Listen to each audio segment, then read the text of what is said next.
VertiGlide is an innovative spinal growth guidance system that combines both fusion and non-fusion technologies. VertiGlide sliding pedicle screws are offered in both open and closed configurations. The set screw design features a pre-assembled set screw and housing.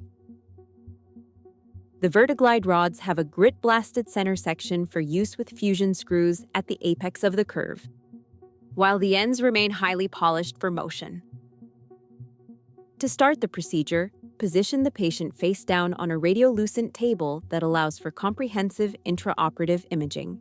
Make a longitudinal incision from the upper instrumented vertebra to the lower one. At the levels where sliding screws will be used, create bilateral paraspinal fascial incisions 1 centimeter off midline. Then, gently dissect through the paraspinal muscles until you reach the periosteum. For fusion screws, perform subperiosteal dissection only at the necessary 2 to 5 levels. Begin instrumentation by placing all fusion screws according to the applicable response technique. For the sliding screws, start by creating a 3 mm deep breach in the posterior cortex using a pedicle awl or burr. Next, use the navigated cannulated Lenke probe to prepare the pedicle and place the guide wire. You can prepare and place VertiGlide sliding screws using either navigation or a guide wire method. Since VertiGlide screws are self-tapping, tapping is optional. Choose the appropriate screw and screwdriver and insert each VertiGlide screw until the tulip head is flush with the muscle layer. This helps maintain bone integrity and allows the tulip head to move freely. Use the VertiGlide rod template to check the length and position of the fusion section, overall rod length, and desired sagittal contour. Ensure that the rough and smooth sections of the rod align with the fusion and sliding screws, respectively, after contouring.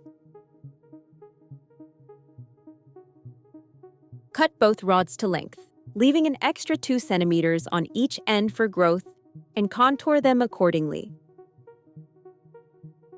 Using the rod checker, ensure the sliding screws move smoothly over any bends. Now, let's cut and contour the provisional rod. This rod should span the apex and may extend into the sliding screws.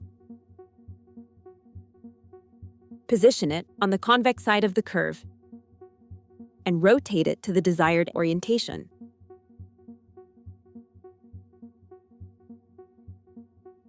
Provisionally tighten the fusion set screws. Next, place the first permanent rod on the opposite side.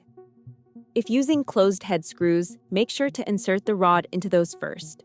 Confirm that the VertiGlide sliding screws will not interfere with the fusion part of the rod.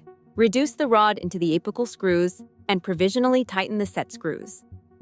Using the VertiGlide rocker, carefully seat the rod into the sliding screws.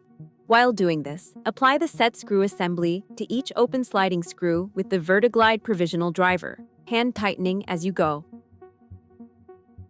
Remove the provisional rod and install the second permanent rod.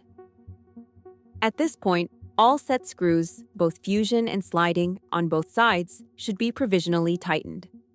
If desired, add a cross connector to the fusion section of the rod to help control rotation.